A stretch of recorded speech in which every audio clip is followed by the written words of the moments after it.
Welcome to Scary Sagas. If you're a fan of spine-tingling, bone-chilling tales that will keep you up at night, then you're in for a treat. In this video, 3 true night horror stories for you to keep you up at night. The paranormal has always captivated me. Yet there was a moment in my life when I didn't believe it. Although I was willing to entertain the possibility of some sort of paranormal entity being somewhere, I didn't really give it much thought. It has greatly changed over time. This is one of the experiences that converted me. We were close friends with another couple who lived in our neighborhood when my wife and I were first married.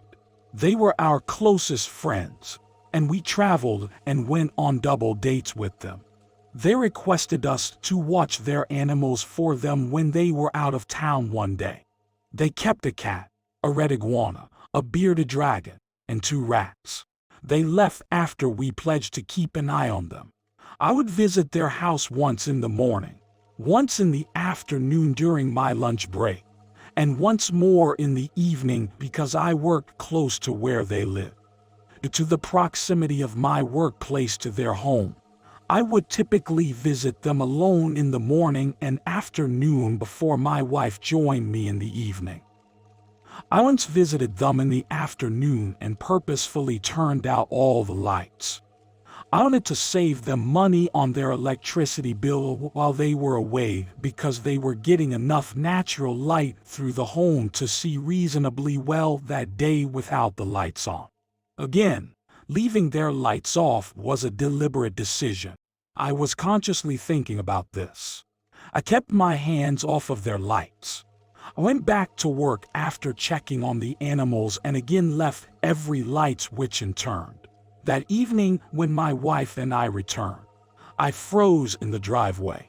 From where I was standing outside, I could see that the lights in the hallway and the entranceway were both on. I told my spouse those lights weren't turned on by me. I didn't handle them. She questioned my certainty, and I said that I was quite certain. We speculated that an whole board member or a member of their family may have stopped by, or perhaps someone broke in after seeing they were out of town. We each entered the house while holding our car keys between our knuckles. A strange silence pervaded the home. The air felt stuffy, and I was unable to hear any of the creatures moving. I almost choked on it because it was so stale. We moved cautiously into the home, searching closets for any indication of a disturbance. In every room we went into, every light was on. We both began to relax, slightly after making sure that nothing was out of place in either of the rooms. Even worse, I started to convince myself that I had somehow turned on every light in every room, even the ones I hadn't even entered. We had barely left the reptile room when we heard a huge thud coming from there. The thump was so tremendous that it caused the house to shake. Nothing was disturbed as we threw the door open. Nothing had changed, dropped, or moved. 0 inches. The bearded dragon was the only thing that had changed. The bearded dragon's enclosure was sizable, lying on the ground, and featured a sliding glass door in the front. When we looked a minute earlier, the dragon was sound asleep. Now, it was regularly tapping its nose against the glass in a precise pattern. Tap 3 times. Time and time again. That was virtually robotic. I gaped in shock since I had never before observed an animal acting in that way. I approached the enclosure and slowly opened the glass entrance. For a moment or two, the dragon tried to tap on the glass even though it was no longer there. Then all of a sudden, its beard turned completely black. It escaped the enclosure by scuttling and sprinting across the floor in the direction of the door. Fortunately, my wife caught him before he could flee and closed the door. As soon as he got to the door, he began tapping it in the identical pattern he had used on the glass. Tap 3 times. On the opposite side of the door, we suddenly heard a heavier thud than the first one, and the cat immediately began to scream. Not a cat. Screaming. I didn't have time to respond before I heard clanging and clattering in the other enclosures behind me, which was a terrible sound. The iguana was frantically flicking its tail against the enclosure's walls and was almost hissing. It was an awful sight. My wife reached for the doorknob as I swiftly picked up the bearded dragon and placed him back in his enclosure, where he immediately started tapping. "It won't open," she murmured, and I'll never forget the terror and astonishment in her voice. I sprinted over to the door and began yanking as firmly as I could. The knob was non-turning even. Not that it was shattered, but more that it appeared to be being held from the other side. True terror set in, so I started yelling and knocking on the door. I nearly passed out because my chest felt constricted and my mind felt foggy. Then everything came to a screeching stop. The cat's screams subsided. The whipping iguana ceased. The doorknob was readily turned after the dragon quit knocking. The rest of the lights in the home were now off when we left that room. I sprinted out of the house with my wife, and we kept quiet the entire way home. I nearly persuaded myself the following day that it was an accident and that the animals had gotten furious with one another. I spoke with my friend to share the strange event with her, and she said, "Oh, I should have mentioned it. Recently, there has been activity in the house." "By activity, what do you mean?" I answered. She mentioned to them that the elderly guy who had lived in her house for 40 years before he passed away there. She informed me that she had noticed a masculine figure standing in the house's corners or at the bottom of the stairs ever since they had begun their renovations. He would agitate the animals. Also, he frequently played with the house's lighting. She claimed that he was never violent. Greater mischief. It appeared as though he was upset with the adjustments they were making. After that, I reconsidered my entire perspective on believing in the paranormal. Now, I genuinely believe it.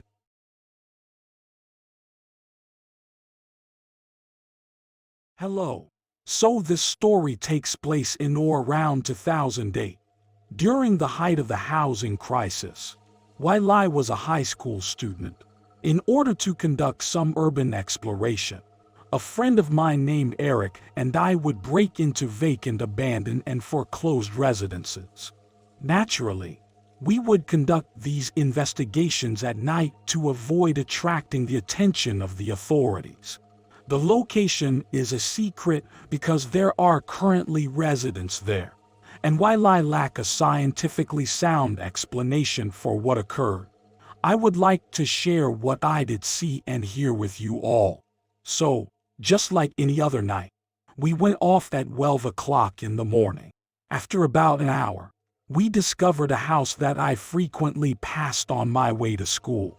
We look around as we approach the house and proceed down the wide driveway that leads to the house's backyard.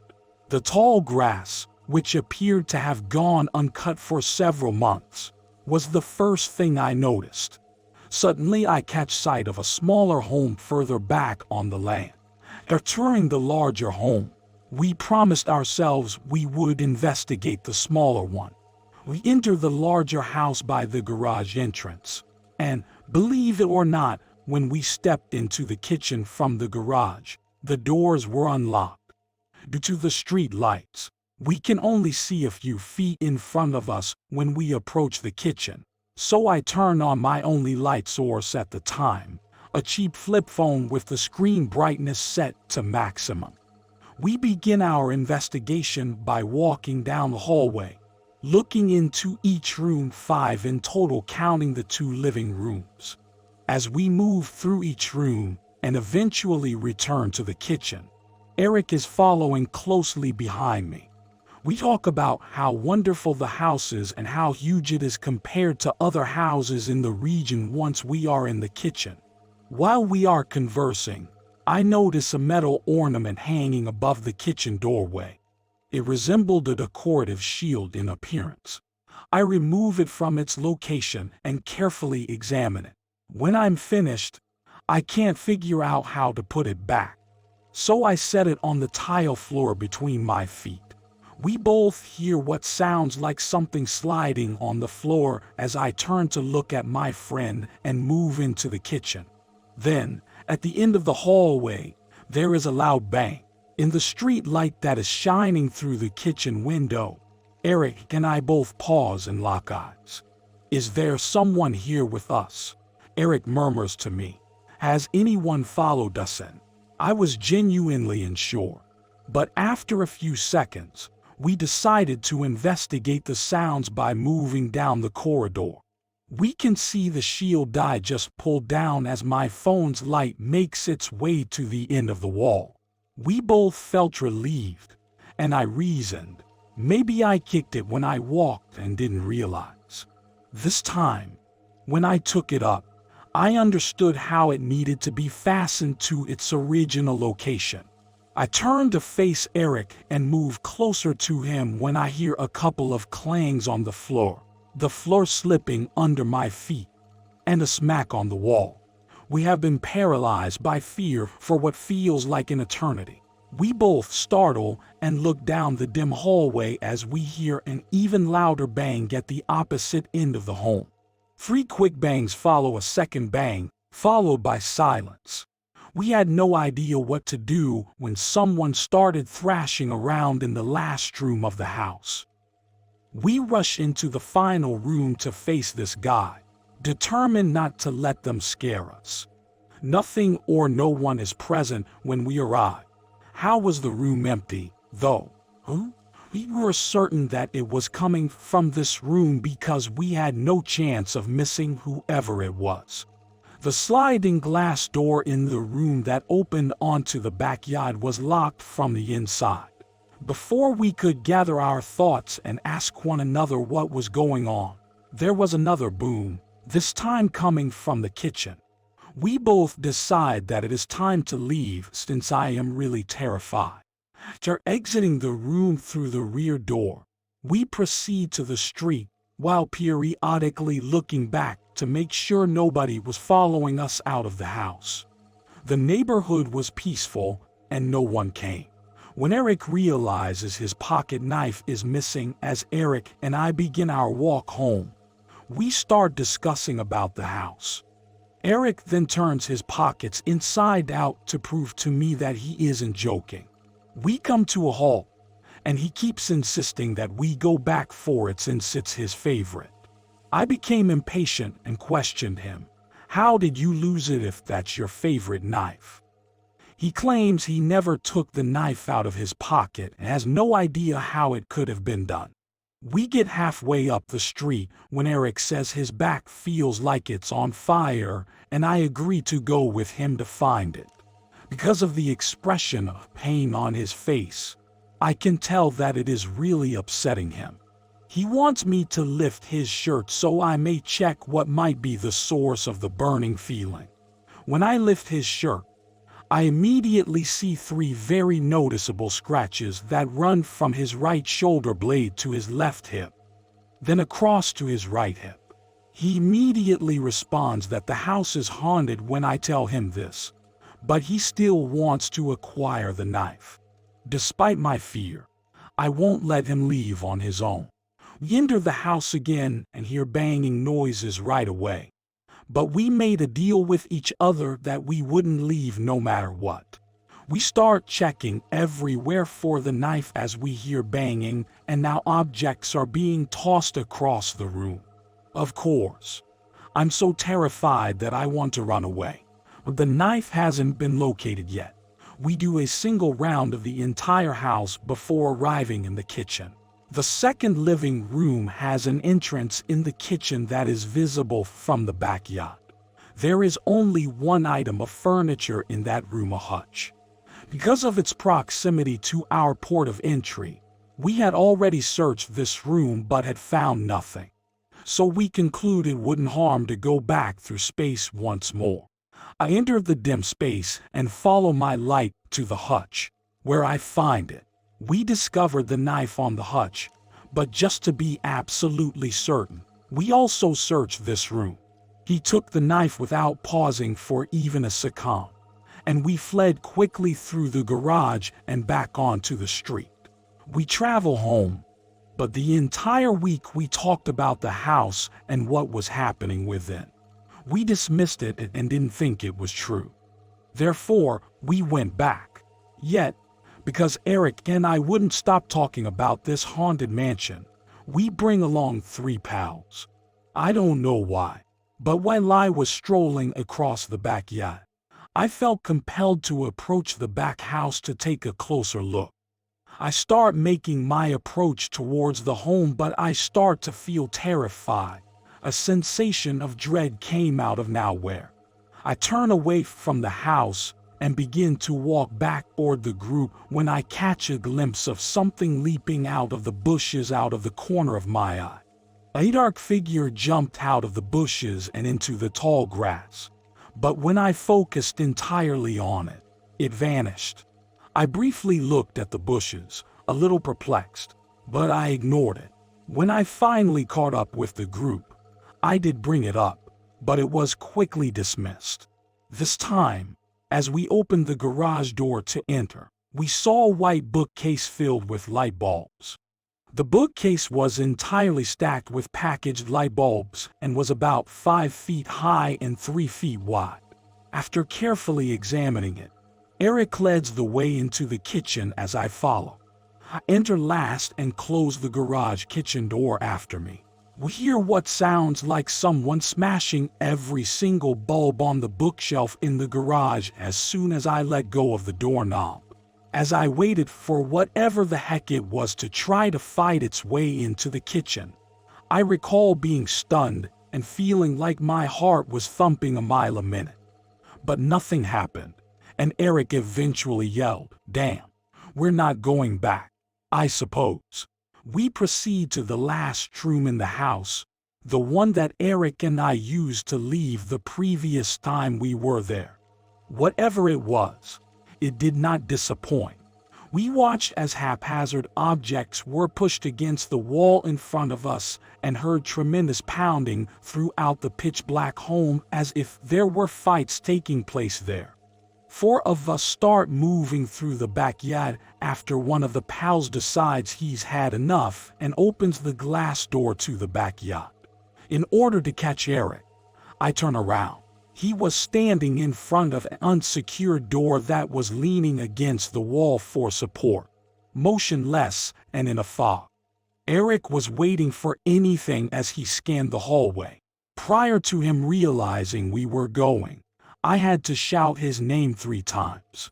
As soon as he moved forward, it appeared as though someone was attempting to hurl the open door on top of him in front of my eyes. The other 3 are already almost to the street, so we just need to keep up and catch up with them. Eric leaped out of the way and started towards me, scared out of his mind. One of the friends kept telling us how crazy the house was as soon as we got to the block. He communicated his views about the location while sporting a terrified expression on his face. Next, he describes a scorching sensation running up his calf. He does, in fact, have those filthy scratches that run from his ankle to the middle of his calf. The 3 of them swear off that place right before we split up to head home. The last time those 3 friends spoke to us was at that point. After that, we visited the house a couple more times, but nothing particularly noteworthy occurred. We only heard the banging and knocking. Things didn't start getting out of hand until we took Eric's elder brother. We had already been to the house a few times by this point and had grown accustomed to the throwing and bashing. Check out this area, it's haunted. We thought it was more amusing than anything. This time, it became more hostile. We decided to have a conversation in the kitchen after looking around the house and watching Derek panic. Derek was standing across from me in front of the doorway that leads into the second living room I previously stated. Eric was to my right leaning against the wall, and I was standing in front of the window and leaning against the window ledge. We discussed the house's creepiness and other things. Derek whirled around to look back at the living room. I told him that after searching the entire home for Eric's knife, we discovered it on that hutch. Derek enters the room seemingly being dragged or pushed from behind as he turns to face me. I can still picture the terrified expression on his face as he desperately struggled to hold on to the doorway. He fell on his ass inside the room, but he soon got to his feet and ran over to me since the push was too intense. "Dude, what the fuck is your problem?" He grabbed me by my shirt and yelled at me. "Why were you pushing me?" I simply kept reassuring him that I didn't push him.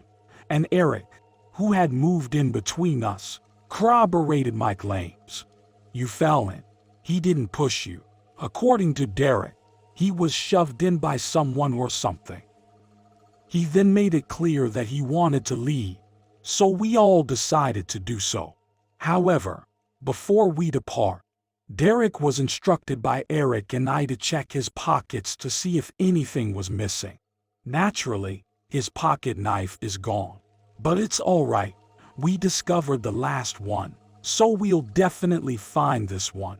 As expected, a search of the entire residence turned up nothing. When checking the hutch for the first time, nothing was found. Second try, nothing. Nothing, third. So, this knife is officially lost. We agree that Derek wants to make one more round of the house. Without success, we make it to the distant room. I led the way as we set out to return to the kitchen. My cell phone light begins to reflect off of something gleaming in front of the door leading into the front yard as I approach the kitchen. It was the knife that was stuck firmly in the door. The knife could not have been rammed into the door without any one of us hearing it, by a fucking long shot. Derek puts down his knife, and we fuck off. After that, I didn't return. That was the not welcome sign I took seriously out of all the garbage that happened in that place.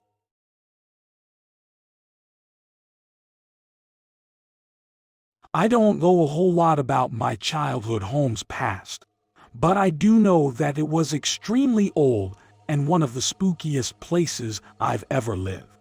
It was a 4-story home with numerous dim rooms and steep stairs. In essence, it was huge.